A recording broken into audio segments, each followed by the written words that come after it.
Performing for the camera. Okay. It was a little blurry anyway.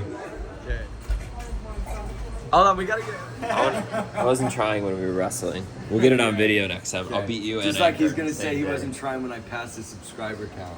All right, brother. Okay. Clarification of terms. What? Sir James and action. Clarification of terms. Any questions? About James' poem of I-ness. You said something that kind of struck a chord, I think, with a lot of people because they went nodding, and it was the I that belongs to each other. Yes. Do you know what that is? Yes.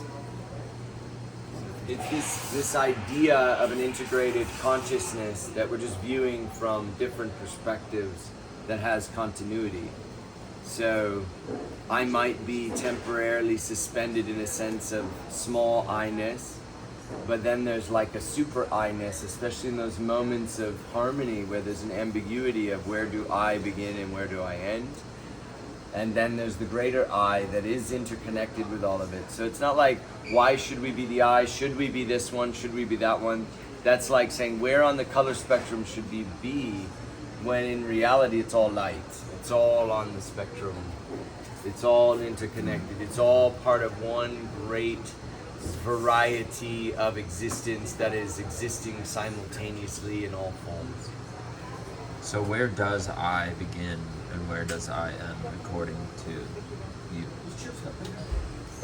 Consciousness needs the ability to perceive itself. So I begins where consciousness has a sense that it exists, and ends when it no longer has a sense that it exists.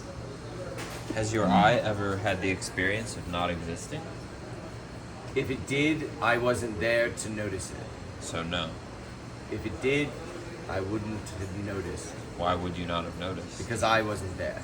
So I does not have an experience of not experiencing itself. If I did, I wasn't there to notice it, and so I don't know. Fair enough. Any other question? Seems like everything is fun. Huh? Seems like you think everything is fun. What about all the suffering? Crucify me. I mean, is everything in the I-ness just fun and games? If it was, would you be upset? I'm just asking you to clarify. If you were here to enjoy yourself, would you be upset to learn that truth? I'm already enjoying myself. So what's your question? If it's all fun and games to you. Well, there's definitely no fun in suffering. No? Some people would disagree. There's a term for it. Why does the I choose to suffer if there's no fun in it? I don't think the I chooses to suffer. I think the I suffers because it's choosing at a higher level to merge with its highest self. Why is it inevitable that the eyes suffer? All eyes have Because suffered. the further you are from the fire, the colder you get. So the small I, the further it wanders from the big I of integrated consciousness, the colder or more suffering it experiences. Except there's one counterexample to that I can think of. The example, if you accepted of Christ or God, who enters into voluntarily human suffering, but yet remains entirely integrated in its God awareness. Well, I think that's all theory. I think it's a theory, and I don't know if there's any way to prove it, because unless you can go and everybody can, pay tokens to go into the Akashic records and experience firsthand the experience, it's a conceptual framework of how consciousness works through another that could only be evidenced in a subjective sort of way. So unless one was Christ or Jesus, one would have a difficult time to actually validate that claim. I think you're validating it by speaking with a British accent because you must be accessing the Akashic records and what it means to be British because you never grew up there. And you Apparently, anytime you move into the Akashic, it's British. I think they conquered the Akashic before any of the other That civilizations. explains the accent. That would be why we're in the accent. Yes. Many have been wondering why are they accent. Language after all. Yes, it's Tis the king's language. Tis the king's language in the Akashic. Anchor, are you okay? Yeah, Someone, yeah. does he need a spanker? Does he need another spanking? Channeling some foreign tongues. I have light language for you. Light language. Is there any other questions? Any other questions? We are at 5 minutes and 10 seconds for Sir Sunheart. Is it possible to attain full freedom, liberation from all suffering from your current, or from the I, however you, from your I experience perspective? The I has moments of no suffering. So, is it possible to create suspended or absolute states of non-suffering for prolonged periods of time? I would conceptualize yes, but one would have to pass through a certain evolution of non-attachment to the things that cause suffering, and then exist in a state of remembrance for a prolonged period of time. Well, that's wonderful. Thank you. Thank you. Thank you.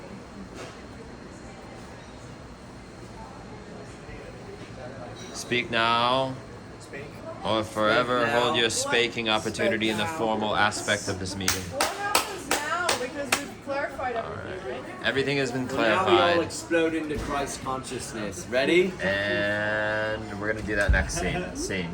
And Anchor's perspective on the I and reflection, all the feedback and action. Anchor being spoke upon. Anchor being spaked upon. Spake upon anchor. Spake anchor. Bend him over and Spanker. Anchor. Spanker. Anchor space. Anchor spanker. Continue. Stop return it! to your serious philosophical question here, self. right? Yeah. The center, the little eye. What does it feel like to be spanked to the eye? Cut. So you Okay, spoke cut. of a small eye and a Reactivate. big eye. Yes. The small one being the center Outrageous. of knowing or knowledge. Are you talking about phenomena that we become acquainted with, or deeper knowledge? And why wouldn't the big eye also inherit this knowledge? Right. Yeah. Well, regarding the little eye, I would say that, to quote a famous hip hop rapper, it's something like a phenomenon. Something like phenomenon. Thank you. Something So- like a phenomenon. This goes back to our last conversation about knowing, and we were talking about how do we know things. Well, in order to know things, you have to be consummate in your eye. So that's that part. So you're asking me if the big eye knows things, and I would say the big eye is like the collective knowing of all things. It doesn't need to express knowing; it simply knows. It's the God eye. Does that make sense? Not really, because like, does it have intimate access into the deep reserve of all knowing? I think it has access to all things that all little eyes know. So when I was talking about the big eye, to me that was like humanity itself, the collective eye, where we come from something which is the birth of duality, the spawn of separation. So everything that we feel we know as eyes is part of this collective eye. Kind of like Eckhart Tolle talks about collective pain bodies, I think about collective knowledge and consciousness as well, like the opposite. Collective unconscious. Yeah. Like, kind of like Akashic records or something a little bit less. Something like an Akashic record. I don't know who holds those records or who spins them. So what do you think is the purpose of having a little eye that has such limited access to knowing if the big eye is the place to be? Surely the big eye is a place to be that in some ways we would aspire to, like we would aspire to Christ-likeness or Buddhahood, and that in itself is the game of being a little eye and being human and feeling like we know, see, feel, think things, and collect this information into our little eye-ness. Can little eye, same question I asked Michael, can each little eye, according to your definition and worldview of eye, achieve not even Christ-likeness, but achieve the Christ, the living Christ, what some people term Christ consciousness, to be in the body and fully God realized. You can't spell Christ without little I. I would say yes. I would say yeah. I say it's possible. I don't know if it's something that can be sustained for long periods of time. Going back to what Michael alluded to, the states of nirvana or samadhi. Like, yeah, we get those moments, but I feel like the point of being the little I is to be the little I. Like, we get tastes of the big I that form the little I, but we're here to be the little I's. If we aspire to the big I, great. But if we become it, we're no longer the little I. We go somewhere else, maybe back to where we came from. You know? So you don't stay embodied. Like you, for example, can anchor, achieve Christ consciousness and remain in this reality in the way that Jesus Christ remained in the reality that he remained in? Or do you achieve it and just... I'm gonna answer this with kind of like a experiential story. So I once was coming back from like a 5-MeO DMT journey, and I was still very much in like the limbo state, and I was surrounded by friends of mine, and I could hear their thoughts. I looked out the window to a bird in a tree branch like 30 yards away through a pane of glass, and I could like hear it moving, and like I could feel emotions around me. I knew they weren't mine, but there was something that was open in that space where I was feeling other things beyond me in other eyes and even bigger eyes. Where is the line between the little I human anchor and the big I life itself all around me? I don't know, but I felt something that was beyond me, and I also feel like that state is unsustainable for long periods of time. It's informative, but unsustainable. But for Jesus, it's sustainable, just not for you, or ever for you. I don't think Jesus was fully in the big I, because he was in a man's body. Yeah. Jesus Christ. Wasn't it sustained? Wasn't Jesus in full God, full enlightenment, God, man? I don't think so. I think he had limitations. It was an initiation for him as well. I thought the process. So it's not, the goal is not to reach the state, where there's even a state beyond where Christ reached, it sounds like. Or is that not the goal? I guess I'm phrasing all of this around like the goal being somehow reaching liberation from suffering and eternal peace and happiness while in our current In our bodies. bodies. I think it's something that we ought to aspire to, and it's noble and it's righteous, and it yields great fruits. But it's a destination we can achieve in this world. It is. Some is not. I feel like some people feel like going towards it and accumulating the credits and doing so might avail them to go to some place where that is possible, a heaven or some other realm. But we aren't here to live that out in this plane. That's my belief. This is not accessible to us because this isn't the place for it. This is the Maya. This is the chaos. Nor is it our goal. If that's. I or think is that's it our- subjective. Okay. Yeah.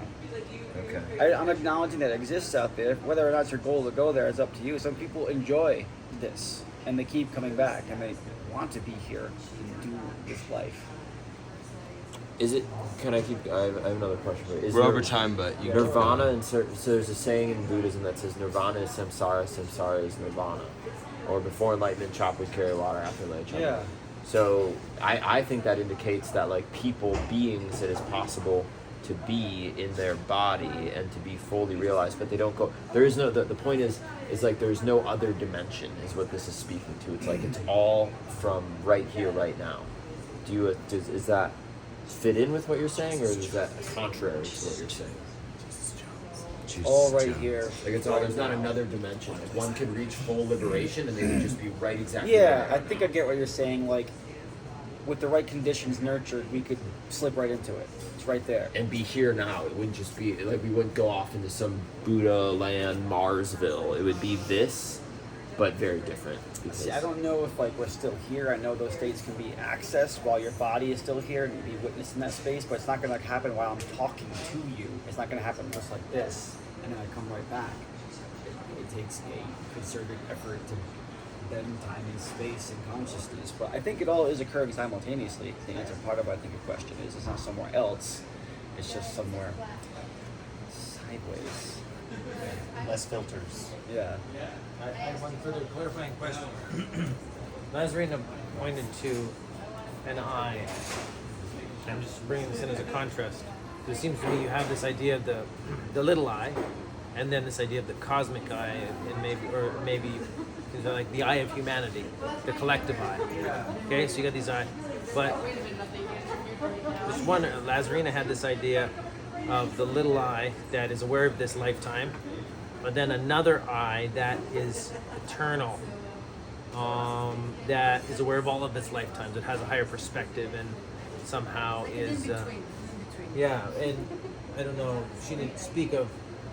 It seems to me you're.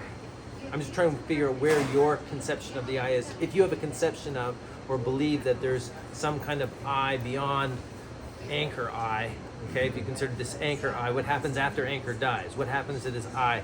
Is it either just goes back into the, from your perspective, back into the collective consciousness, or does the eye of anchor continue to exist at a higher level? I once used to believe in soul fragments and pieces moving around into other lives, but I'm not clear on what I believe there anymore, honestly. I know there is like some big soup of collective consciousness because I felt that before as a mote up in it, but yeah, I don't know. When I pass, I think the I is here, and when this filter, this body that's holding this energy and this consciousness, this interesting, unique expression and experience of it, is no longer me. That I is gone. But I think something about the information I collect here goes somewhere and informs something. Yeah, that's what I would say. So you don't believe then that, say, like you reincarnate, your eye would reincarnate in another life, in another time, another place. But in peace, maybe. I go into something and that something creates something else. I think there is a feedback loop in a sense, but I don't think it's like all of me goes there, all of me goes into something else. But it contributes in some way. That's what I feel like. I'm just wondering if the I-ness of your essential identity, if you remember, do you believe we have the capacity to carry that forward into past death, or do you believe this just completely disintegrates, I guess, at death? Does it die with the body, the I? No, I don't think it dies, but I don't think it comes back the same way. I think it contributes to multiple lives afterward. Yeah. It might be the way we don't really remember former lives all the way through, but maybe just a little bit of it because some of us are just dispersed throughout others. We reincarnate just a little bit. Just a little bit. Okay, we're over time. Is there any other questions? Just 50 cents of me comes back. Not the whole dollar. just on your birthday. 50 cent. Thank you, Anka. Last candy shop. And that's a scene. 50 Cent. The And spanking. with the candy shop. Spanking. Spanking Anchor. He Spanked Anchor. Truth Anchor. What do you want, bro? What do you want? I would like to be talked about. Huh?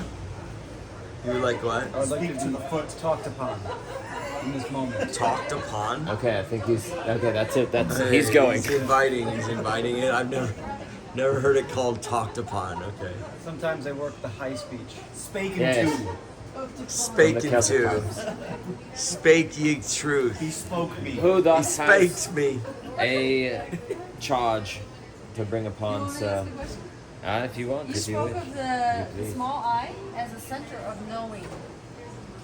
Does the big eye not have? Hold on a second. We need a new scene doing Michael and action.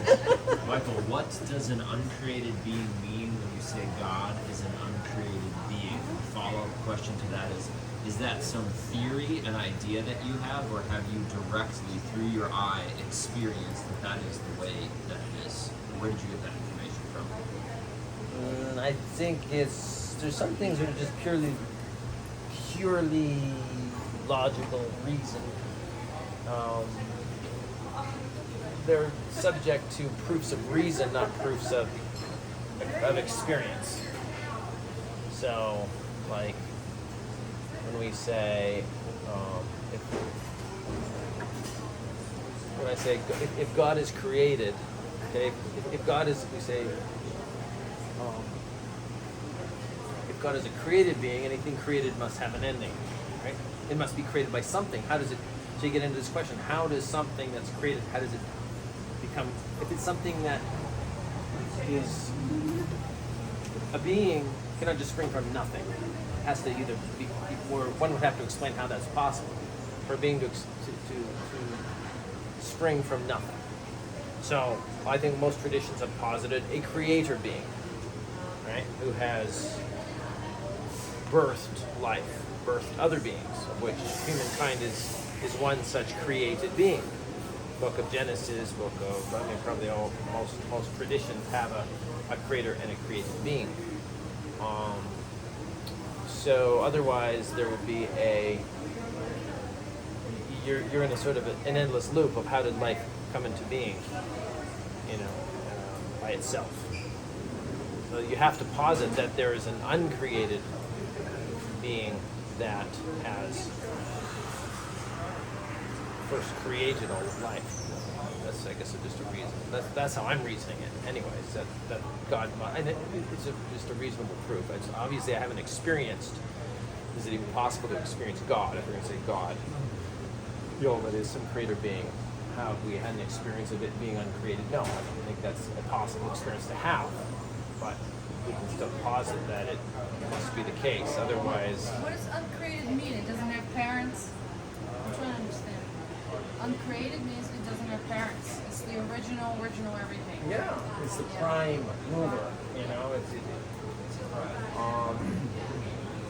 We cannot posit that it was ever I don't know what's created, because if it was created, then there's going to be a something creator of before that it. being, Yeah, and you can say if that created that being, then there's something that created that being. So, ultimately, you can trace it back to some point in time in which you have to say there is a being that is uncreated. That's the only way I can think of it. In order to make this claim of the uncreated God, But I just want to point out that this is all not fundamental to the question. It's just a way of clarifying, and I think it does. It diverges into the question of what is God, the nature of God. Okay. I would prefer to be a question on my assumptions about what I'm thinking about the eye. Okay. Even a poem, and which I probably got about halfway through. You could just keep elaborating until someone has a question. I could keep elaborating. Yeah, I mean, maybe. We're at 3 minutes 40 seconds. Got a minute 20. How about I could elaborate in a poem. I have another poem on the eye, or And, and go for it. or If I anyone could has any continue with the other half of my other explanation. This is clarification time, so whatever you Okay. know, just ask me a question right now. I'm just waiting here. I'm going to request some more time from the time bank, from the chair. More time from the chair. Need some core. All right. We're gonna give him a little more time. The chair More may need time a chair. activated. Okay, good. Deposited. Continue. Okay. So I'm saying the eye is a fundamental aspect of being human. It is and that it requires, it's not disconnected from the world process, it requires the ability to experience the appearance of separation in order to individuate itself and develop the capacity ultimately for freedom. Ultimately, what?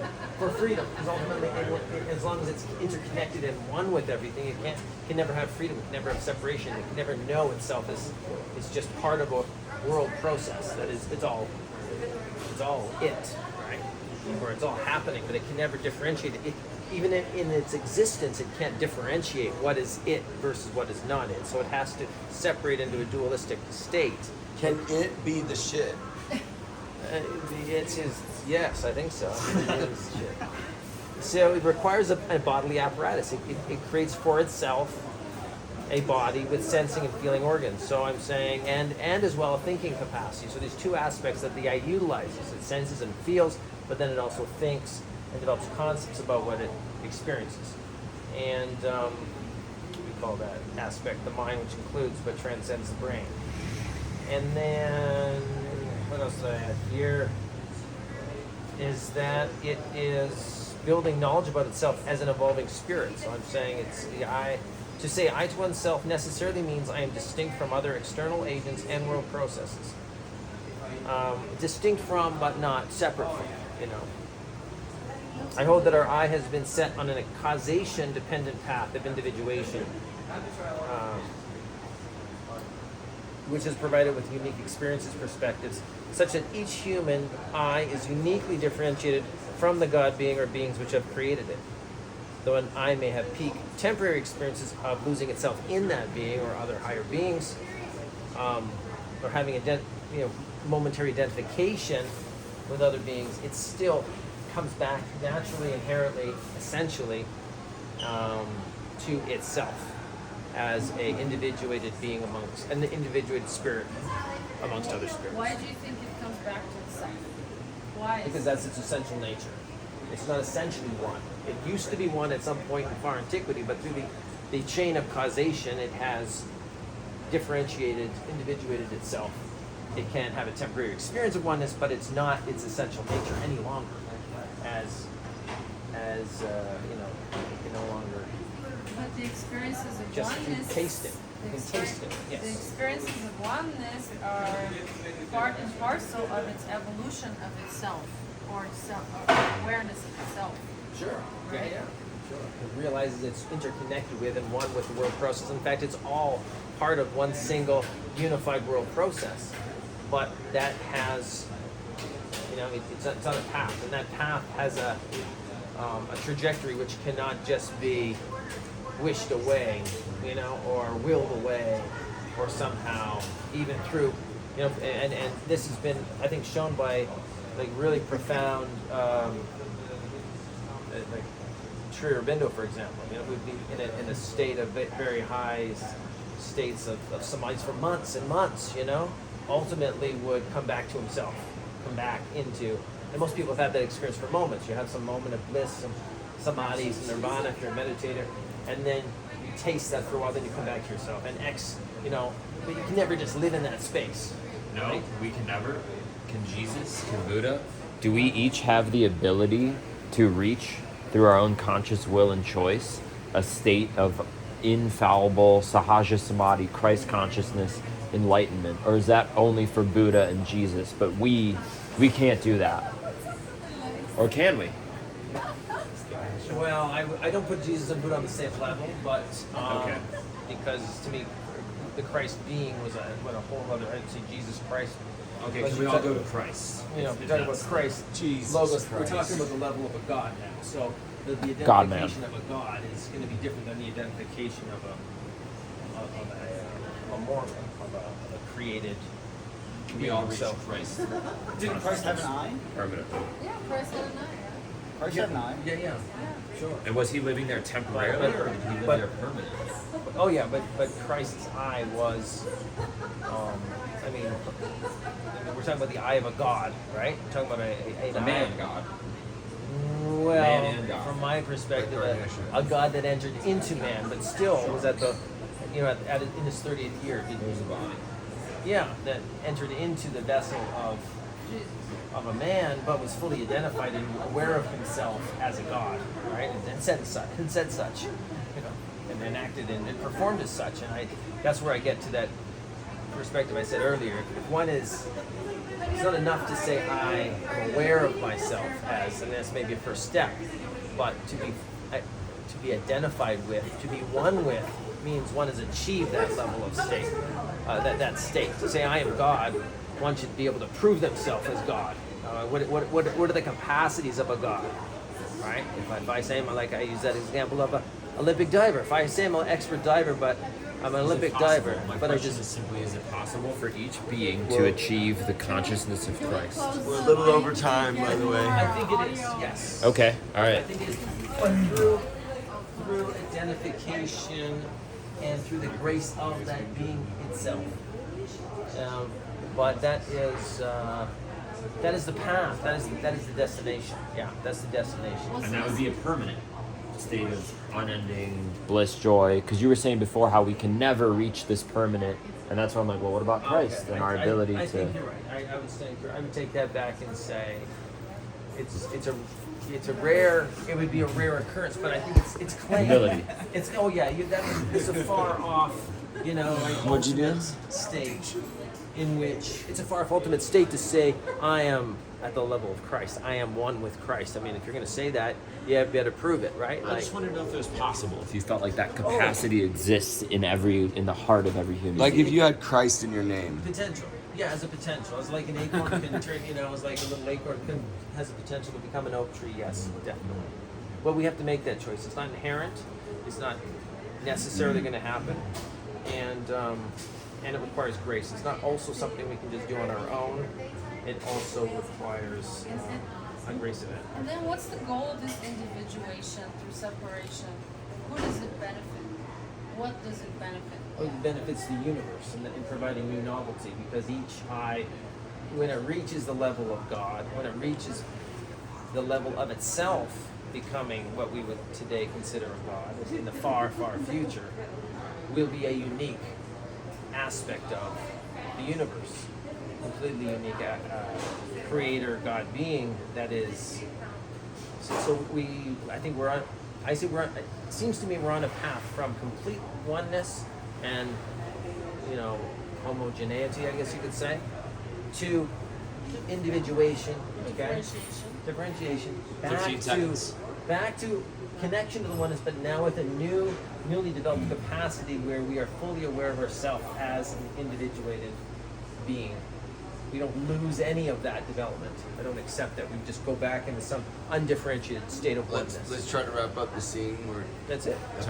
Time and scene. Great job, everybody. Oh yes, please. I think all we have left formally to complete the clarification round is James and Sir Anchor here. Why don't we start with the anchor? Is that right? Michael has Have we clarified my? Oh, we haven't done Michael either. Yeah. Okay, so you three. Who? I wish I had. And there's 24 minutes, so literally we have like 6 minutes between each other. The fries. They're not under the On the nibbles. First thing on nibbles. Nibbles. Wedges or fries, add cashew cheese. Yep. 6 minutes each. Who's up first? I'll hit Michael. Hit me, man. I'm gonna hit you with my best Not shot. in the way they mean it in the hood, but Yeah, I'm gonna hit you with some light. He's gonna bump you, Michael. Some wisdom questions. Oh, we're doing Michael? Hold on. Show him Michael. Bump, bump, bump. You're doing Michael. You're doing Michael in a different way than the way that we're. Nigel speaking on the eye and action. Yeah, what came to me is that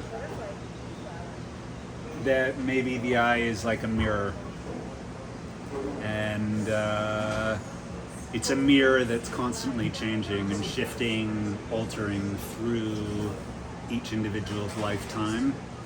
So that mirror when we're 2 years old is a very egocentric, it's all about me.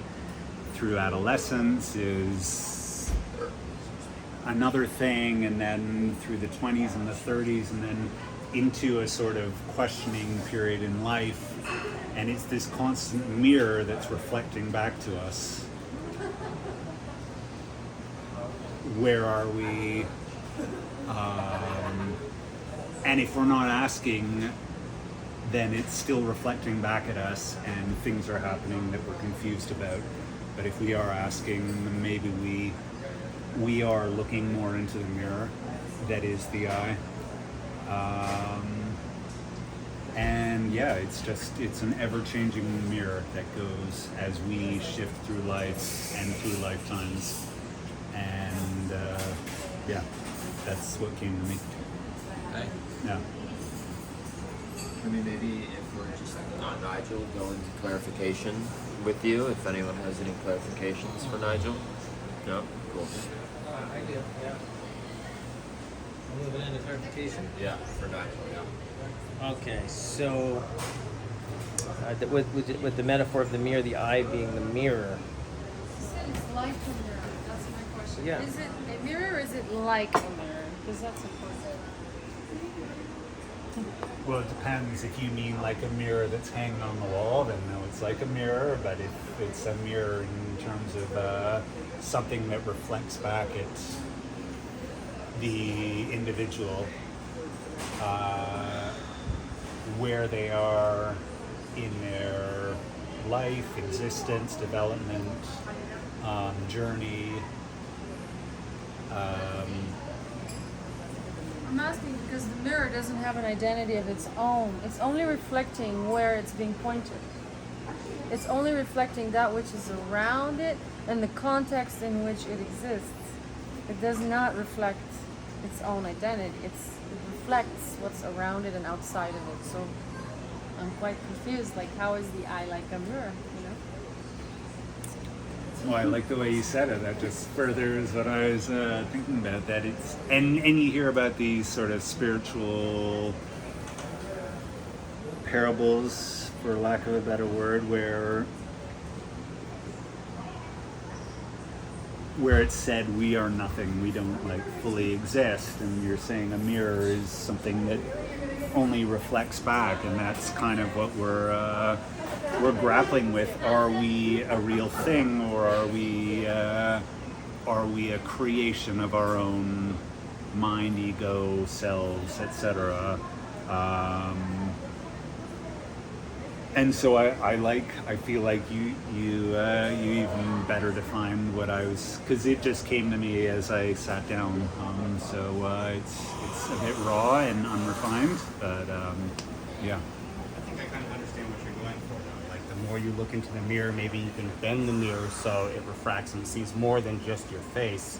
Like, if you turn a mirror into a ball, that glass mirror ball is looking at everything, and you're very small when you look at your reflection, but you're taking in so much.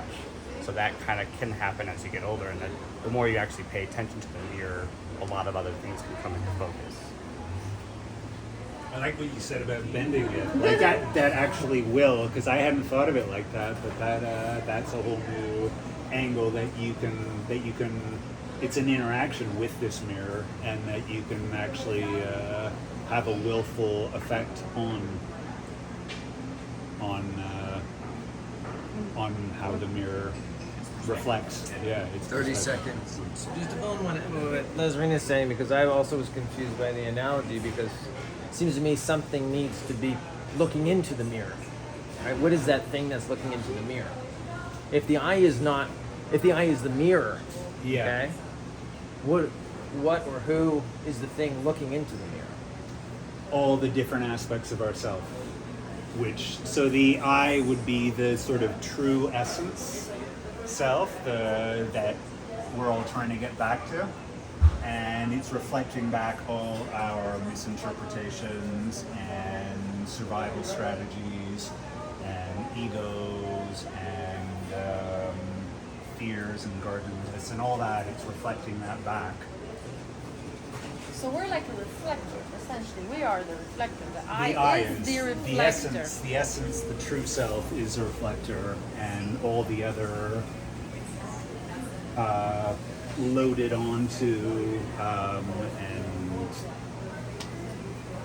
I can't think of the word, gained, that's not the word I want, but aspects of our self are what is being reflected back at us, and if we're paying attention, we're seeing it, and if we're not, we're just being affected by it, and we're stumbling and struggling. Yeah, but it doesn't seem random. There has to be a director that's turning the mirror or bending it or doing something to offer that unique reflection.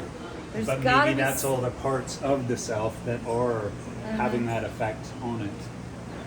What is the I or we? I think you said it's trying to get back to something. What is it trying to get back to? Its essence. What does it mean for it to get back to its essence? What does it What does it mean? mean for this I to get? How is the I's experience of itself now different from the I in its essence? What is the journey back to that?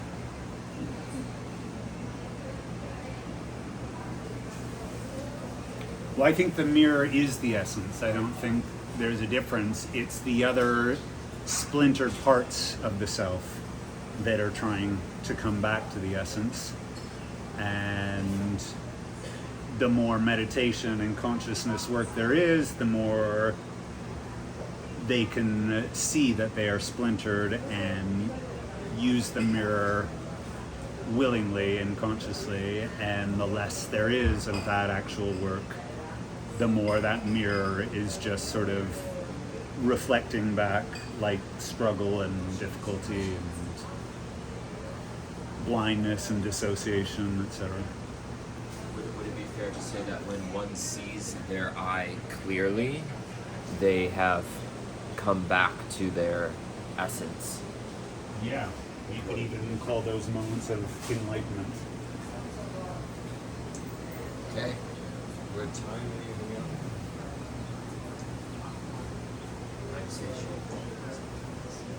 Okay, and see. Aren't you Nick tired? Clarifying her position and action. What do you mean when you say everything is? I'm paraphrasing, but I think You said everything is karmically connected. What does that mean? That all the aspects of self are connected from the physical realm to the spiritual realm, and that our actions have repercussions both in the physical and the spiritual. And that's karma. That's cause and effect. what is the difference between the physical? What is the physical and what is the spiritual? And are they different? If so, how? Well, clearly, the physical is through the body, and the spiritual is not defined by the body. I can't define it any more simply than that. Not, you mean not limited to the body? or Not do you limited mean- to the body, yeah. But would you say the spiritual is within the body? Yeah, Also. of course. Okay, Yeah. but the spiritual is within the body but not limited by To the body. yeah. Okay. Does that So sense? it's like the onion rings, like the spiritual would be the outer layers. Meaning like it, yeah. Is the spiritual somehow animating or seeing through the body vessel? Yeah, it's present at all times. There's no separation between the spiritual eye and the physical eye. What is it? There's no separation between the spiritual eye There's and no the physical separation, eye. so Yeah. they're the same. They Or are. They are? It's different, yeah, they're just different layers. Are they the same from the perspective of the spiritual eye or from the perspective of the physical eye? They are. Whoa, that's kind of deep. They're They're- two different perspectives. If you perceived an Spiritual eye, and a spiritual spiritual eye, having a different perspective, do they have the same perspective or do they have a different perspective? Oh yeah, the spiritual eye will have a much broader perspective, including the trajectory of the soul through different lifetimes, whereas this body is only aware of this lifetime. So therefore, yeah, I could say that the spiritual eye has a bigger perspective on the eye. Haven't you discovered other lifetimes through this body? Have I discovered other lifetimes? I've had something that resembles a regression, past life regression. It came as a vision, and it wasn't induced, and it wasn't psychedelic. I was simply laying in shavasana at the end and candlelight gazing. So there was no particular reason or any trajectory of thought that could have led me there other than my deep state of relaxation and contemplating spiritual questions that I saw myself in a different place at a different time and recognized myself as a man walking. I saw my feet. I was wearing particular sandals, like Roman sandals. It felt like I was in the desert, and it felt like it was during biblical times, but I couldn't reflect back on myself until the walking. I ended up looking down a well, and then I saw I had a male face, and that's when the vision ended. But I was completely in full consciousness. It wasn't a dream. So I would say yes, I've had such unexplained mystical experiences of past life regression, and I would include other ones in a dream sequences where I'm clearly of a different time, different body, female in some, male in others. So yeah, those would be the indications that's why I'm saying it. Otherwise it would be just theoretical, hypothetical. But if we're having these experiences that feel so, like we feel so anchored in a different time and place and time period, a remembrance of that would be some sort of evidence. Yeah. 1 minute. Anything else? Do you believe that the spiritual karma of your eye it transgresses throughout all of your lives? Is it the same balance? or do you kind of get a resetting with a new life? I can't see why it wouldn't transfer. Like everyone here is sort of sharing a similar idea. There's a continuity, even across different forms of existence. So I would say, yeah, there's continuity of karma throughout the lifetimes. Nothing gets lost. How did you lay prone in Shavasana and gaze at the candle at the same time? Okay, that wasn't at the same time. Yeah, that's a good one. The gazing was before, and then the laying down in Shavasana. You said it wasn't induced. That sounds induced. What sounds induced? Your experience. How? You did something. Your experience, it was precipitated by a practice. However, whatever that practice However, it was. was a regular practice. It wasn't not ordinary. I mean, all I was doing is doing yoga to candlelight instead of with the lights on or dim light on. It was kind of a mystical evening, and all I had was one candle lit, and I did my yoga practice.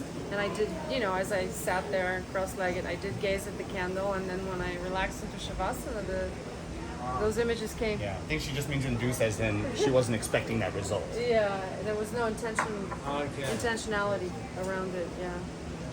Yeah. Okay, we're at time. Is there anything else? One quick question about the sandwich. I like metaphors as a poet. So what is the metaphor of the eye sandwich and what is the sauces in between you mentioned? The sauces is my way of saying, this is a juicy situation. It's not cut and dry. It's like I don't know how to define the different dimensions, but they're different realms, and I see them as vertical. From earth to the heavens, and that we are the conduit. We're the connector between those realms. I thought the other way. I thought you were like putting a sandwich vertical, and the layers were going out this way. Yeah, a lot of people have horizontal consciousness when it comes to oneness. It's kind of like everything becomes a level playing field. My metaphor is vertical. Is that there is a hierarchy, but it's not the kind that we associate. Like we put negative connotations on hierarchy. No, I'm just speaking to the metaphor. But I think the all sandwiches- sandwiches are vertical. The fact that you meant vertical sandwich meant I thought like a club sandwich, how they kind of like tip it. Okay. Vertical That's what I like thought. Yeah, Yeah. I Like imagine a the sandwich on phallic-like its side, sandwich. like awkwardly. Yeah. So I kind of liked trying to fit my view of spirituality this way and see how that worked. Because that is very against the grain looking and saying that like, spirituality opens horizontally. Yeah, that's interesting. Well, it does through interconnectedness. I mean, I'm not saying we're separate. Just Yeah, because we have vertical orientation. I think in one's life you expand horizontally, and then through lifetimes you expand. That's a very good point. As in, like the root system of a tree and the branches that go out. Different aspects of the self. But yeah, the depth is definitely the continuity between lifetimes and this cumulative experience of the soul. That is evolving. Branches to go out. Yeah, it's an evolutionary journey. I look at the eye as an evolutionary journey. Yeah. Okay, anything else? And scenes. And Right. clarification of term, scene, action. Of what is I? We all went around and shared. Same question. We're continuing with it. Yeah. We can clarify Chris. Topher? Yeah, want to go? Christopher. Chris. Okay, Chris. Sure. I'm ready. We Hit now me have with your best shot. two direct us. We're universal material, but is the eye unique? Or Yes. Is it? Oh, okay, so it's made of Yes. the same material, Yes, but I'm it's happy. unique. Eye as suchness? Sorry. Yes. What's suchness? The felt experience that I am having, that I imagine that you two are having right now as well. The felt if you like, just the fundamental sense of being, having an experience of whatever this is. That is suchness. Suchness is how the I is present in this moment. All the ways in which the I is present right now, you're calling suchness. It is the one that is aware of all thoughts, sensations, emotions. It is the one that is the center and perceiving that now being. And I imagine that that's happening for you and all of you right now in this suchness. Anybody else have a question? I can ask one. I do. Is everybody in your idea of the I, is everybody invariably, without trying, just by the nature of being, experiencing, is their I experiencing this suchness? Or is it reserved for those who have maybe achieved some level of spiritual attainment or mindfulness or some other capacity? I mean, suchness is a universal question. Well, Yeah, I'm sure you thought about it. It's completely natural and overlooked by a mind that has not been that has forgotten that this was their natural state. So it's like it's in the really true sense, it's extraordinary. It's completely ordinary. And so that's why a lot of people feel like missing it, and they're like looking, and they're like, I'm looking for happiness on the outside, I'm trying to find this or that. But little do they know. So I'm answering your question to say, yes, there are practices, there is meditation, self-inquiry, prayer, devotion, ways to remember this natural state that maybe one has forgotten or mistakenly misjudged, misperceived, sinned. They have forgotten that they are this one, and they have judged or misidentified themselves to be other than the suchness, the fall, the sin, missing the mark, thinking they are separate from God in some fundamental or essential way, because God to me is the suchness. So when someone says like as such, is it similar like, you know, when someone says, oh, as such, like as it is, as it was meant to be, is there a relationship there to your suchness? Maybe. I think I want to like say mostly affirmative to that, but I feel that maybe there could be I don't know, fully. Okay. And so it is, or as we are, or as I am. I think those things are. There's something there that's elemental. No? And it's like, it's this.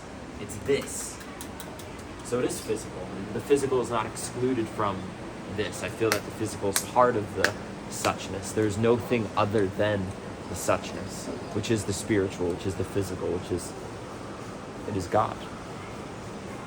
1 minute. And once the body's gone, because you keep banging on that palm, so it means like. He likes to bump. To me, that feels like you're needing that anchoring in that moment as you're speaking, because if you didn't do that, it would all just dissolve. Oh, the sound of one hand clapping as well. It's just a little different than a sound of a gong or a hand clap. What's the sound of one body bumping? So when the body's gone, what happens to the eye? It continues. I do not know what. I don't know if it enters into another body. 30 It definitely does not cease to exist. It is not limited. It cannot. It never dies because it is energy and it just moves. Maybe it does take on another form or go into another body or something like that. I'm not exactly sure. I imagine that death will be incredibly, the physical death of the body, if that does happen to oneself and other selves. 5 seconds. I imagine it will be incredibly blissful and beautiful and nothing to be afraid of. I am complete. Scene. I had another question. Continuing just one. We can I'm do. okay with taking one more. We can do a bonus. All right. One more question. Okay, I just want to pursue this a little bit more because I think it's important for me to understand, because you were grilling Earl. Earl? You were grilling Earl on maybe his perspective on this, and I was just wondering if because he seemed to be saying that there was, spirituality is not available maybe to everybody. You have to have some kind. You can't just invoke it, but in a certain way, you're trying to speak to the opposite. That it's so simple, it's so obvious, it's so apparent. It's here, it's available, it's ready for everybody. But those are two quite distinct perspectives, I think, right? I mean, most people would probably hold to Earl's perspective that it's not something that's easily attained, or instantly attained. But what I'm trying to assess is whether the experience of suchness to you, to say is it merely awareness of its interconnectedness to like a conception, an idea? Is it simply accepting or holding the idea of our interconnectedness, or how does it differ experientially from one who has this experience of suchness versus the I that doesn't have this experience of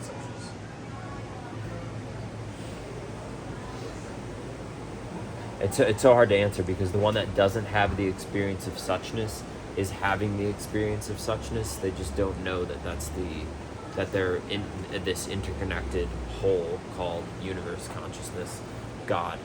But so I guess the difference would be knowing it and feeling, oh my God, I am all one with everything all the time, and oh my goodness, and I from time to time, I'm not saying that I'm always in this state. I sometimes misbelieve and misidentify that I am exclusively my mind and body, which feels very much like what I imagine the experience of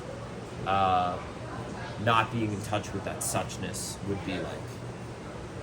Does that answer the question to some degree? I'm wondering how it changes the nature of the I experience, because the I that perceives itself as typically separate from everything else says I am this construct. Now whether that mind, body could have other aspects to it, spirit, it still has a sense of itself as different from something else, right? And it may have the idea of being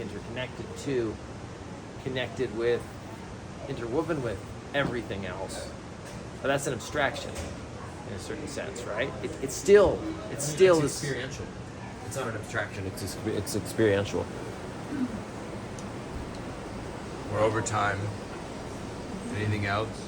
Do you have more? I'm happy to come back to that. That was such a good I explanation. had a bit. You said the state of suchness and oneness is natural to everybody. I think it's kind of like you have to learn it. I don't think people by default, I don't know if they did, I mean, who am I to surmise and judge, but I don't think people by default have this power of realizing they are of the suchness and oneness. I mean, the practice itself seems extremely simple, and it brings you down to a very simple layer where you feel oneness and suchness with everybody, and that concept it seems like it should be such a simple and accepted thing that all life should have. But I think it takes a complicated path to get there. It takes a learned mind and an open mind that is open to complex ideas and openness to accept a simple concept. I mean, all I can say back to that is I don't know that I would have arrived or had this theory and experience without fucking tons of meditation and eating lots of mushrooms and all these other things. So I don't know. It's impossible for me to say would I have this outlook and experience if not for all of those experiences. And yet somehow it feels like I did have it. I was just blinded to not knowing that that's already the way it was before. Yeah, who's to say? Yeah, it's hard to So no, just so I don't lose it, but if your essential I-ness, from my perspective, had changed with this new awareness of oneness, right? Not just as an abstraction, but if the essential I-ness had changed, then I think there would be a very simple proof of that. That is, one would no longer... when one said I to oneself, it would mean much more than it used to mean. It would now mean, like for example, if I was experiencing honestly and truthfully oneness with everybody, I would be saying I from my perspective, as though I was everybody. I would be saying I really like those chicken wings I'm eating. I really like this, this hat I'm wearing, like I would not have a sense of myself as separate if my essential I-ness had changed. So I'm just trying to get a sense of how the I-ness fundamentally changes with this idea, because otherwise it seems to me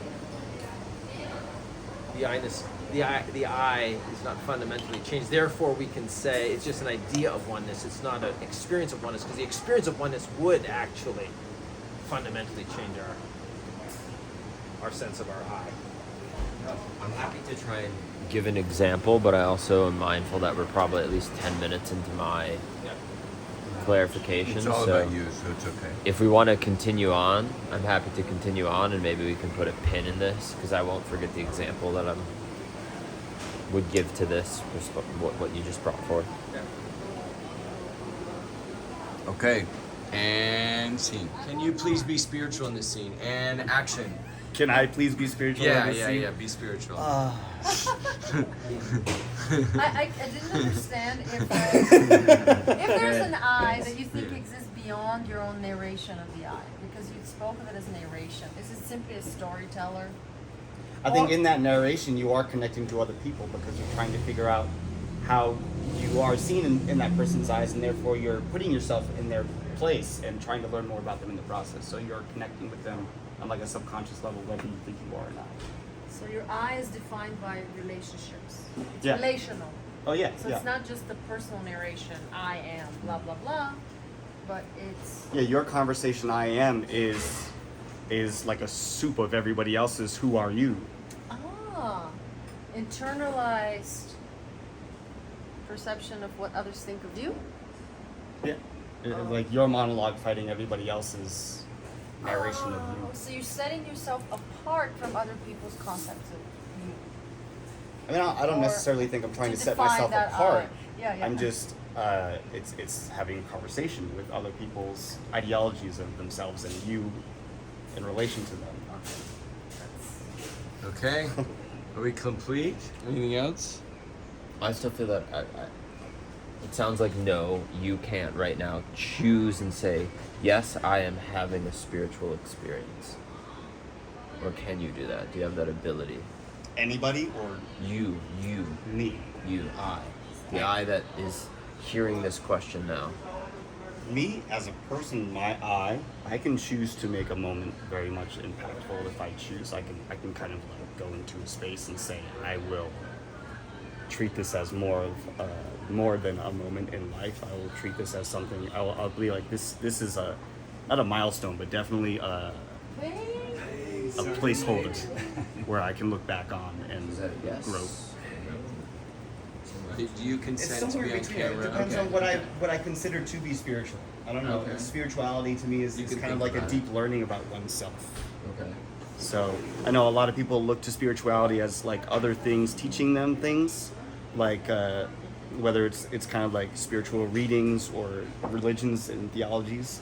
I have always thought my spirituality is kind of like I learn more about myself and I kind of stack up my own religion on what it is to be.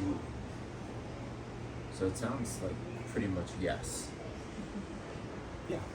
What's yes? Or My spirituality is myself. beautiful. Okay. Cult of personality. I mean, that's not the phrase you'd want to use, but Nothing wrong with having a cult of personality. Culture. We're creating culture. yeah. Thank you. I feel satiated, and my question has been answered. Well, as long as clarified. you're satisfied. Then I guess we can move on. Because remember, this is all And- about me. But to answer yours, I don't think that you become a bigger I just by being spiritual. I think plenty of people can be a great person and Yeah. contribute to their. Well, I was wondering what you're saying, because some people can just be physically I, but then a spiritual experience can happen. So what happens to their I when that happens?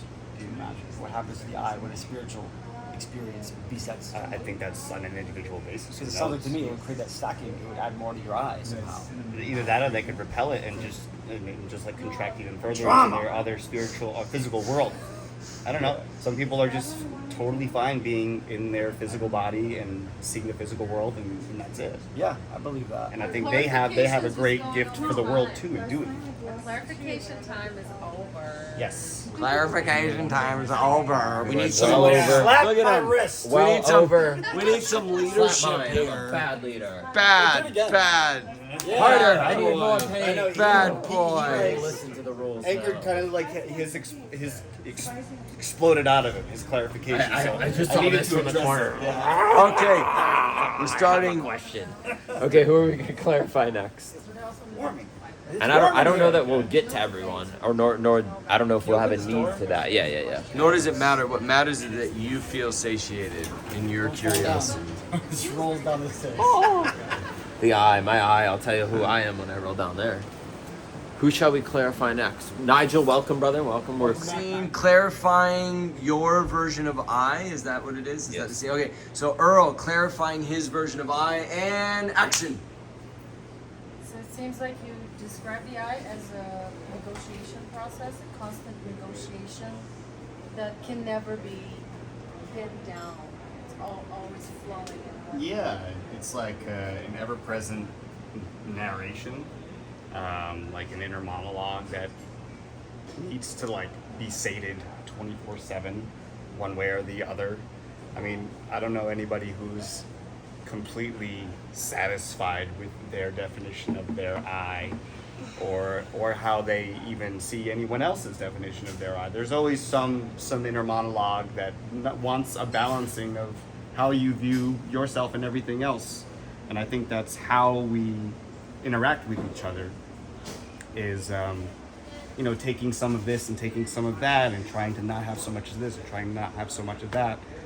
And I think the whole human race and most other races are trying to achieve like enough homogeny and enough harmony to be able to keep itself going. And like the I is like this balance of trying to remain individual while still like upholding the whole race. So that's probably where it all comes from, is like trying to figure out how you fit in and trying to figure out what shouldn't fit in to propel the survival of the collective I in a very long-term sense, through whatever places that this species goes. Anything else? Yeah, I know my eye is a lot less like spiritual and cosmic than everybody else's. It's more of like a very physical, in this world sense. But Where's your eye? I have a. Do you have a clarification? You question? really open the bucket now. yeah, Yeah. What is the difference between the spiritual? What do you mean when you say you put your hands on the table? You said the physical. Then I imagine you indicate something different when you say the spiritual, and I'm curious yeah. what these two things mean. The I that I've been discussing is a lot more of like the immediate, like material realm of an I, of kind of like a tangible species and a tangible person. And I know the personalities aren't really that tangible, but it's still like a personality affects the survival of every I. And I think they're very much connected to each other. So I mean, spiritual affects the personal material and vice versa. So I think they all have a conversation between each other. Are you experiencing in some way, shape, or form the spiritual and the material from the perspective from which you are experiencing life now? Are you experiencing the spiritual, or is that somehow outside of, or not included in the physical experience? I feel like when you want to, that's kind of like, it's a choice. Like I think a lot of people don't experience anything spiritual in their life. I think that's a very premeditated choice to do something like that. I mean, maybe something happens in someone's life where they're confronted with like an immediate life or death situation, and they're confronted with like a very blown wide open sense of, I am not just like running my life day to day on autopilot anymore. There's something else that's going on that needs to teach my eye a little bit more about what it means to be part of everything else. But I really think spirituality is something that is a choice for every single person. So if I'm understanding you correctly, this is the last 1 question minute. I'm going to ask, because I don't want to... You can experience the spiritual if you choose in this exact present moment. Yeah. Or is that misunderstanding you? I think at any time, well, maybe You want to say something? You really want to say I something? want you to respond to him, but I do have an add-on. It feels important. 40 Yeah. seconds. I don't know if it's possible for anyone to want to experience something spiritual at any given point. I think they need to be open enough of a personality of a person to understand what it means to be spiritual. Like, 20 seconds. I don't know if a lot of if some types of people don't have that capability, or even like they might have a wall put up where they're just like, I don't know and I don't care what spirituality is. I'm just this thing, and I'm going to go and do these things for the rest of my life. Do you imagine how someone has a spiritual experience? It makes them more of an eye. Does their eye expand and become seconds. bigger because they had this thing that was beyond the physical? No. And scene. Anything else? Can we go a little longer with him? I mean, Because 5 multiplied by 6 is 30 minutes. So I suppose yes. I don't know that I'm even gonna need to. Well, I guess it's up to others if they want to. It's 5 already. So. He's the guest of honor. Okay. The question. I'm already getting treatment on Saturday. I didn't hear you say yes, you can experience right now, or no. I heard you talk about other people. I said no. I don't think you can. I don't think it's like a choice everybody can have. Like in a moment, like, hey, you, figure out what spirituality is. Like right now. Spiritual. Yeah, be spiritual. I don't think everybody has that capability. Do you And- right now Can I have ask the another cut, question? cut, Would cut, you cut, guys cut, like guys. Let's to- just for asking? I'm gonna start with Michael, unless anyone else has pressing questions to ask anyone else. Why would Michael? Because he started the circle. I just Yeah. I have questions Yeah. for Michael, but I'm very happy. I to start recharge with the Earl. clear. Claire, I'm a beer in. That's empty. It's empty now. It is. That's true. That's true. But yeah, okay. So it seems like there, at least 2 people want to ask Earl some questions. So let's start with Earl then, shall we? Is that your truth, bro? Yes. We shall bump Earl first. Let's bump Earl. Would you say that it seems like you described the eye as a negotiation process? Is that true? So hold on, what is the scene, guys? So I can. This is a we're clarification trying to of terms. clarify What? his- From what his eye. we're asking him questions about. okay. So he gets away. That was beautiful. Yeah, absolutely. Probably one of your better improvs. It's coherent. Yeah. Coherent. Congratulations, Coherence. It's moving up into conciseness. Apparently, my new AI program is functioning at its full capacity. listening. This is exactly where you're different from your AI inputs. Because Because you're more brilliant than that. creative More scale, creative. more creative. Yeah. All right, everyone. Good job on timing, and we have a whole film crew here, so thank you, Sir James, for that. Absolutely. Don't we're- just thank me, thank the 30 other members of the film crew that Amen. make this kind of cinematography. Thank you, all 29 possible. other members. So now we are on to the clarification of terms round. So if anyone feels, is there any? I just Earl? want to say that I feel Well, like he went first, all right? on the same page almost. I feel like there's a lot of similarity Okay. here. That's all I want to say. Yeah, I hear that. We just all go home. No, there's nothing that's. Or we could all just stay here, Michael. Every play requires There's no a need to separate. confrontation. It requires a. We just. Drama. Give us some drama. Oh, the eye needs to clash to define itself. That's The villain and the interesting. hero, right? You need the. Not too much harmony, or you forget who you are. You need to clash. Harmony turns into homogeny. Ah, harmony turns into ambiguity of who you are. You need the conflict. We don't need to clash. We just need to bump a little. I've got some bumping to do. I see. I see. Michael, you can take it from here, good sir. Wow. That quickly elevated. She's an eye. She's a free eye. She's an eye that wants to bump. Can I start asking you questions, Michael? Unless anyone else has. There's nothing wrong with a little bump in eye. Bump and grind. Okay. Can't spell ground, all right. So 5 minutes, James. Action. You're subjectifying us to your roaming eye. We need another beer. Recording every word. You're lying. Yeah, you're like, what are you trying to make a freaking documentary? I am not the dog. Can you stay on your feet? I am not the dog. Okay, all right, you gotta start it from fresh. Okay, ready? And action. What is I? But a mere theatrical performance of personality, forged in the experiences of childhood play, advancing through adolescent, adversarial, and allied friendships.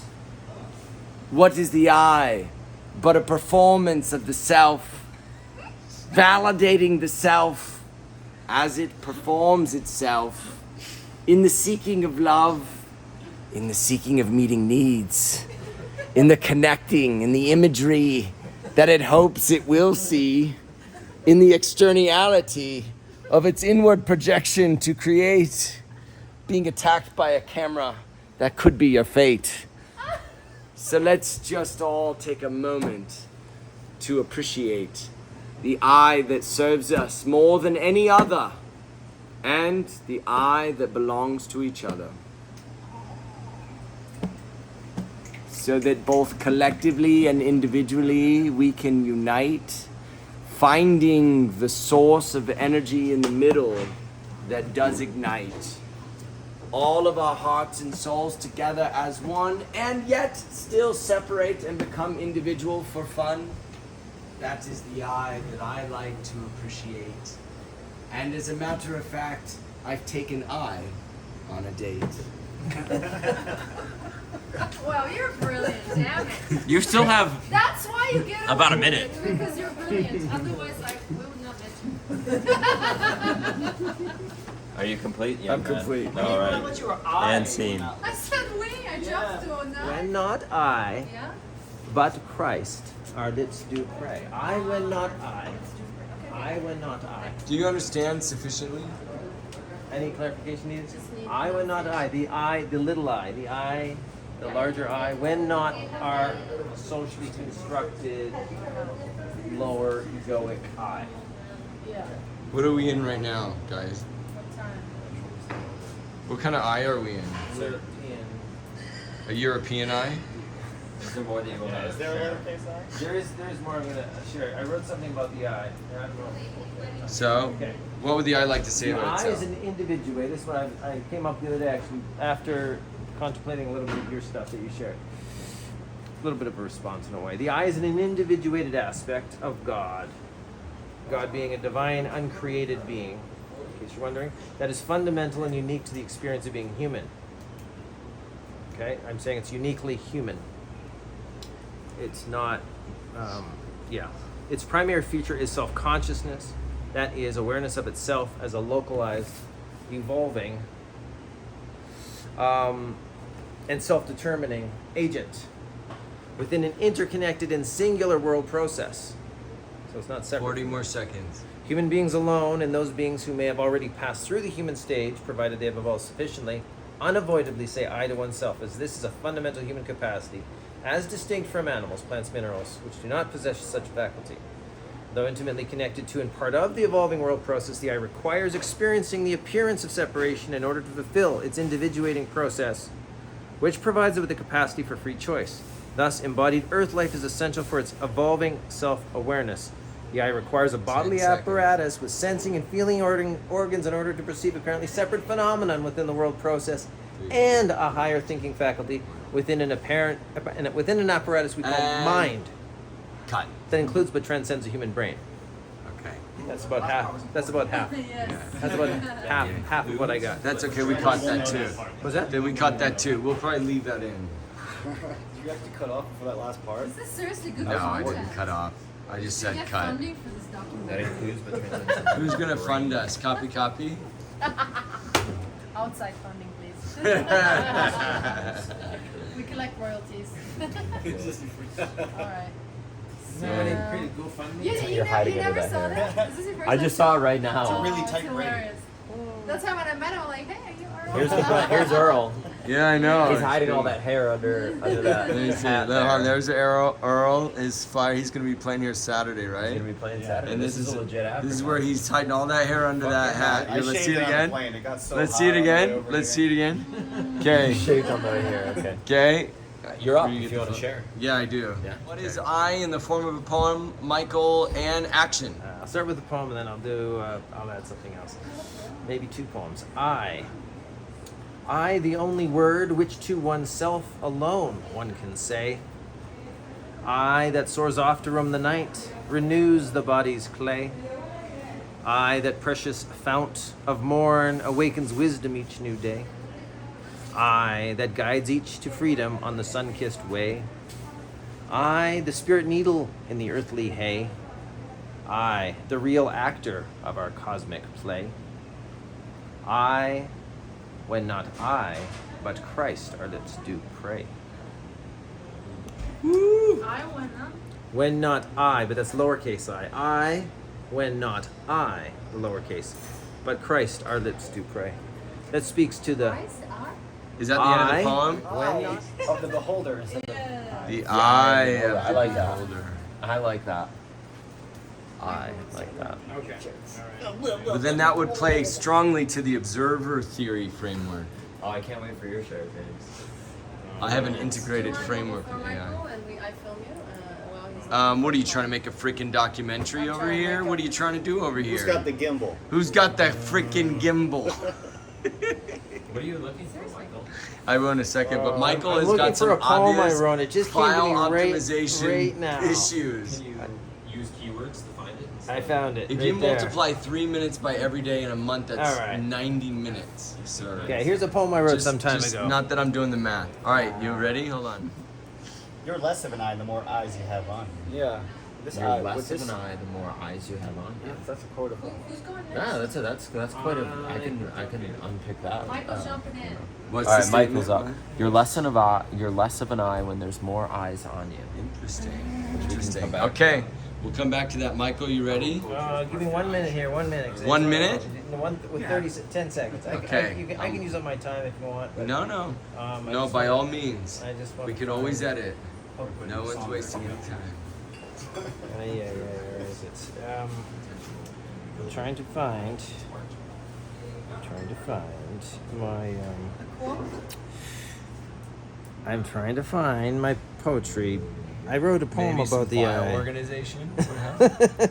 Yeah, is there an AI for that? Can it automatically Maybe organize all my maybe files? we come and- to a mastermind where you can get some file organization tips that'll help you not waste precious time that could be optimized for other activities. You're totally right, my friend. You're One totally eye right. is filming, the other eye's eyes. Oh, and another eye is talking about the filmer of the Oh, eye. there's 3 around Talking here. about Documentary the about a eye documentary myth. about a There's a documentary of a about a documentary. documentary Now, about a there is documentary. I documenting think you should the leave it madness. alone. I think we should honor The- Chris and call it the eye of suchness. The eye of suchness. The whole meeting or the documentary? The eye of suchness. That my ego feels like there's some truth to what I'm saying by you saying it's called the eye of suchness.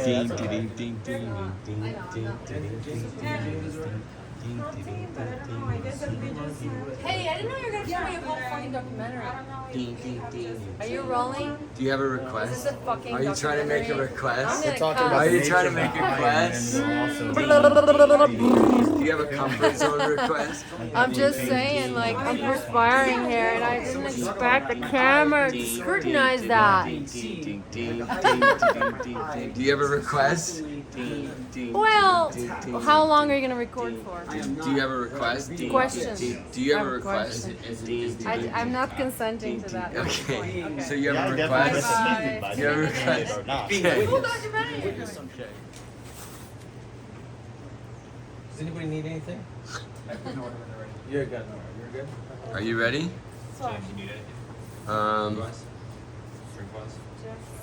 Maybe a super monkey with some protein in it. Super monkey with protein. Yeah. I'm here. We only have the berry protein. You can have the vegan blue Only cheese. berry protein? Let's do it. Vegan blue cheese. It's okay, or you'd rather not have anything? Break time. Ding, ding, ding, ding, ding, ding, ding, ding, ding, ding. This advertisement brought to you by Happy Campy Iker Mercado on Charipo Mountain. Ding, ding, ding, ding, ding, ding, ding, ding, Okay, sounds It's all. coconut oil and other, Oh, coconut base? Sounds like Yes. that Van Morrison song. They have vegan Come on, come on, come on, now touch. No, I just don't want dairy right now. Come on now. Charipo Iker Mercado and have yourself some delicious vegan blue cheese and a super monkey with some warrior sunheart protein in it. But there's potato starch too. Usually The eye action. I'm gonna take a page out of Lazarina's book and believe that there is both a big I and a little I. Both of them require dots, though. The little I, I'll start there. I feel like is the personal and the subjective. It's the filter for our experience of life, our emotions, our sensations, our thoughts, our ideas, a collection of what we think we are. And it's also the tool by which we relate. You think of the term, I am another you. So I being a counterpart of that, but simply from our own vantage point, our own framework. I implies a desire to be known and to differentiate. We talk about the things that we are, things that we are not, things that we feel, things that we don't. So also, borrowing a bit from what Christopher said, I is the aspect of what we are that knows things, that thinks it understands what's going on and how to explain it, how to articulate it. Then there's the big I, which I feel like is at the fundament of humanity itself. It implies the spawn of original separation from what this is, coming from source, God, nature, life, and it also indicates the birth of duality itself. Because if I am this, then everything else is not. That's what I have to say about I. Okay. Thank you. It's 1 minute 30. And cut the I. Action. So there's like different layers to the I. Ultimately, the I is awareness or consciousness itself, and I have defined that before as the suchness or the fundamental, the only thing that I know, sort of beyond duality, which is that this moment is, and I am inextricably connected to and with that. And I also call that God. I call that spirit. I call that source. I am a part of it, and if it's holographic in some way, I'm all of it. Okay, I'll stop at the kind of holographic nature because I might be going into speculation there. But when or if I am identifying as my mind and body exclusively, my mind and body is an appearance within this greater I that is part of the greater I, the capital I could say the God I, which I am experiencing. And therefore, it's not theoretical. I'm not theorizing about some cosmic I that is disconnected from me. I am connected. I'm inextricably connected and made of the material of the I, the creator, and that is experiential in this suchness. All relativities and all birth and life and death is when I am identified, to finish that point, exclusively with my mind and body, which is helpful when I walk out into the road and a car is coming. So I'm like, oh no, there's edges here. I'm my mind and body, and that car is not my mind. I mean, maybe in some ultimate suchness sense, I am made of the same material as all of reality, and the felt sense of that car smashing into my body, I don't want to experience. 2 minutes, 1 minute that's left. From the limited kind of survival based, I gotta probably not be here, but I have to drink water to continue to live and breathe, and there is this I that seems to be made up of a temporary, a body that probably, if my life turns out how others in my life, what I've seen, which I've never experienced, is that this body will probably die.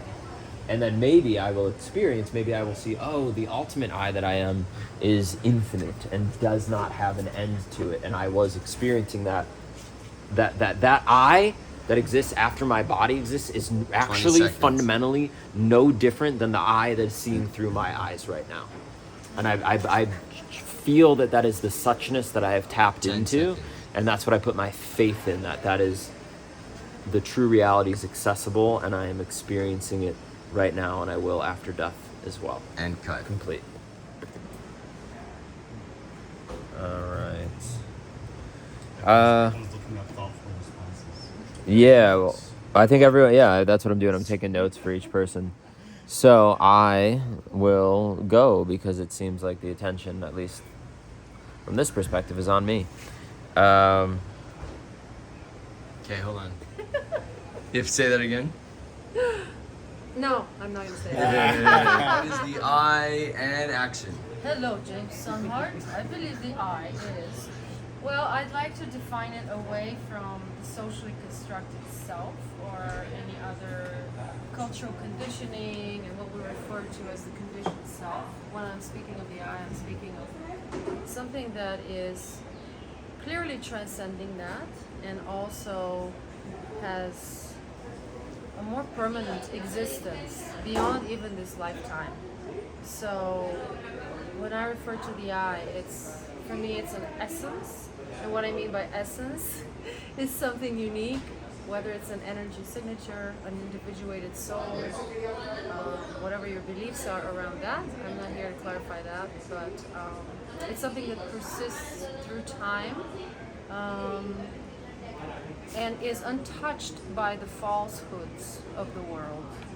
So it's existing in multiple dimensions as well. I see it kind of like as a vertical sandwich.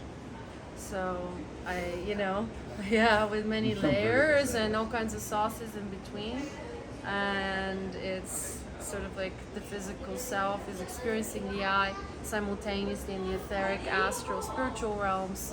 The I is having experience. So I have a notion of the I that has to do with multiple timelines, but they're not divergent. They're happening simultaneously, and the I is the nexus, the meeting place between those different timelines, and they're all occurring in the same moment, and they're tied to the decisions and the willful decisions of the I and how it navigates the universe. So everything is karmically tied to each moment's decision and new iteration of the I. Okay. That's it. All right, 2 minutes Wow. and cut.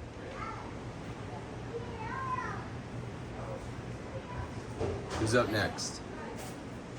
Oh, we don't engage in conversation with the last speaker yet? Clarify him before we go, before we forget. What Or is the it a points full is. round I of should shares take first? notes, on what I want to ask him. There seems to be some My, confusion. my idea is a full round of shares, and we hold or write down any things that we want to do for clarification. Yeah. But I'm not attached to that format. But I want to see what Michael. I'm open. I think that's good because maybe in the process things get clarified or maybe not. Maybe they get clarified, or maybe they just fall away. Maybe they're actually not that important. If they're not important enough to remember, then I guess not important enough to maybe. So it sounds like we're going full round of shares. Yeah. Clarify. Cool. Is that okay? Yeah. Okay. It's clear. You're okay with that? Or do you prefer not? You prefer the last name out? Doesn't matter. It's fresh now. Maybe it's better if it's fresh. I feel like if there's anything important enough about what somebody else said, you will keep that. You'll be like working on how to clarify as best you can when it comes down to that. Cool. So it sounds like the consensus over 50%. We're gonna wait for clarification at the end. Cool. Basically, I don't want to be grilled right now. That's cool. I feel like I went last time. Oh no, just yeah. Okay, so But I learned from the experience, so let me try it again. Okay. I'll do it in a much more simplified way of expressing my hope. For me, the I, I'm not talking about the socially constructed I, the conditioned self. Okay, hold on. What is the I action? I feel like the I is a collection of things you think about yourself and a collection of things you don't like to think about yourself. And whether that is how the information that you get from other people or the information you get from yourself, it all kind of funnels into I like this or I don't like this. I'm pushing against this or I'm accepting this. Or I don't like that I accept this and I don't like that I'm pushing against this. And it's like this constant subconscious conversation you have with yourself on how you're going to live your life, constantly getting fed all this information and what you're going to do about it, whether you want to do something about it or not, how active you want to accept or reject all this information you're getting. And it's an overwhelming dance if you really want to tune into it on the deepest levels. I mean, some people, I think their eye is very simple. They just kind of live in confirmation bubbles here and there, and they're just like, I am obviously this because I live around these people and this is what they do. And their lives are simple, and maybe my understanding of life is simple, so that's it. But other people's eyes can just go down black holes of trying to understand everything about everyone and themselves. And so the eye can be like this shallow end or an endlessly deep pool. So it just kind of depends on where you are in that spectrum, is how tall your capital I is. And I don't need 3 minutes. I guess that's probably all I really think about that. And cut. Great job. Hello. I don't want to start. You don't want to start, or you do want to start? I'm not starting today. I'm sorry. I guess I could. Yeah, you want to start? Let's give it a shot. Timer, please. Okay, you ready? Go. My eye or just the eye? How long does he have? What's the timer? You have 3 To minutes. me, I just feel like that eye. Okay, hold on. Ready? Start. What is the eye? And James, could you also time? Is that too much to ask? I'm timing with the camera Awesome. as I go. Yeah. It's effective. It's effective. Should we create more of a circle somehow? We could. We did kind of have it just. I just like to lean on the wall. That's why. Yeah, I know. And he's making a circle. Michael completely.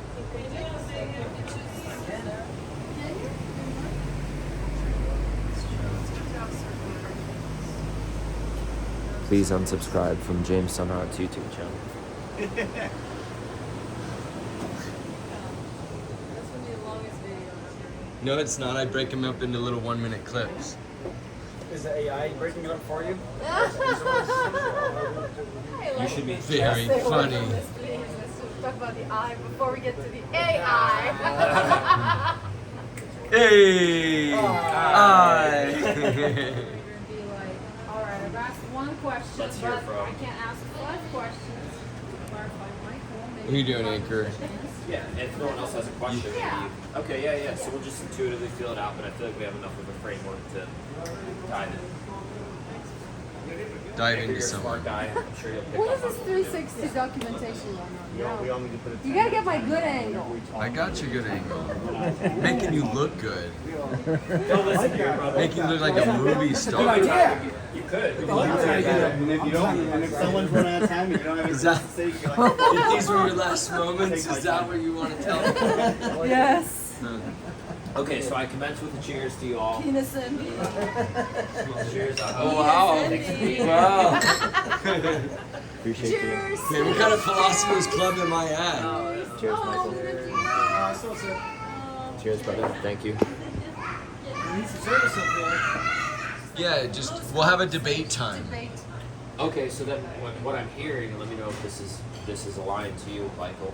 We're really going to stick to clarifying terms, like really sticking to first clarifying, getting And then an arguing accurate about 'em. depiction of what the person means, and once we can consensually all say we understand this person, then we can either move on to the next person, or we can then go into more of a debate kind of thing with that person.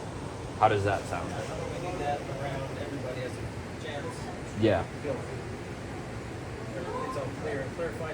I'll try to do a clarification with everyone. Okay, I think that might take all of our time, and I'm down to do it. We'll see. Who knows? Just like really clarifying what someone means when they say this, because if they say something else, I think Somebody's it's confused by it. confusion. Yeah, if there's a lack of understanding, we can check in and be like, so does everyone clearly understand what they're saying from their perspective? May I suggest that just like you put a timer on each individual speaking for 3 minutes, you put a timer on the clarification time. And that way we will have time. Because if we spend infinite amount of time clarifying me, we never get to clarify the next person. So, Okay. you know what I'm saying? So how about a and then 15 we still minutes? have time to debate with this one. This one! 15 minutes for clarification per person? I don't know if we're gonna get to everyone, nor is it 5-minute clarification round. Okay. Okay. And are you and I, like, if Lazarine is clarifying with Anchor, are we going to cut her off at 5 minutes, or does each person get like this is what we're I think the whole round of clarifying me So would be like everyone- 5 minutes. Let's clarify Michael's. So anyone that issues, has 5 a minutes. question, we can throw Yeah. at you. I think probably every language, but for sure the English language is I. What does that mean? And if you don't go first, you'll kind of get an idea of what some other people mean by that. Can you clarify? You said this. It's kind of like clarifying and seeing if we have an accurate understanding of what they said to begin with. So we want to go for a clarification of terms. And when by the way, when I say what am I or who am I, He's it's really from talking about the- himself. Yeah, right. From the deepest level, like what are you? What is? I hesitate to add in what is all of this. What is existence? this? Because that's So What let's is think, this? What is the nature of when you refer? I'm to just here to serve. I'm Well, really I'm getting already behind serving. my ego on this one. need a tripod for this. Because he's such a jerk. Do we want to do 2 minutes or 3 minutes for shares? I felt like I was spilling over the 2 minutes. But Yeah, let's do 3. I don't know how I ended up serving this narcissistic dick. I pay you well. Shut up. We're gonna cut this part out. So we'll go around. No, we're Everyone's not. gonna get 3 People minutes deserve to know. to share, and then after that, depending on where the energy is, like it'll just be probably obvious to us who we want to dive into and ask questions. Who we want to dive into. Wow. Come on, guys. What? Listen to his subconscious googly gog. Everyone gets 3 minutes to say who they think they are as a person, and then we'll pick on the one who was like the most open or most pick-onable. Whoever's the most open, you can dive into him later. Dive into that. Yeah. Whoever. Yeah, you can dive into that later.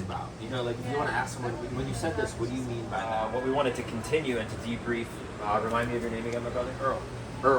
Earl, welcome. Everyone else has been. Anchor's been to one of the meetings before. I'm happy that you're here. Happy to get to meet you. Philosophers Anonymous Club. Philosophize with you, not anonymous. And so Michael and I just talked a little bit, and we have the idea that it would be a worthy pursuit to continue to talk about what is the I. What am I? Who am I? We've made. You some just like to headway. talk about me. I just like to talk about myself. I'm a spiritual narcissist. So we're all trying to figure And he's doing it Who on. I am. This is all about me. Yeah. We should all take. That's an important question. What is the nature of everyone Christopher a Kenneth? Yeah, that's spiritual right. narcissist? Yeah, are we all spiritual narcissists? So we'll go around, and I think I liked 3 minutes last time, but I think do you like 3? Stick with 3. Feels good. Is there an hour class? We could do. I was thinking 2 minutes. Even. Yeah, James usually he times films. He's great. He's a great assistant. Welcome to the fourth inaugural. Is there anyone not okay with being on camera? Is there anyone not? I think that's fun. Are you okay with being on camera? Are you okay? You like it? I love Follow it. Christopher. You W. okay with being on there? I want to create some bounce We're in a on competition. mushroom videos because What mushroom videos? We've never done mushrooms. What are you talking about? Oh, I watched them last night. Maybe oysters? Some oysters, some portobellos. All right. It's shiitakes. Shiitakes, penis envy.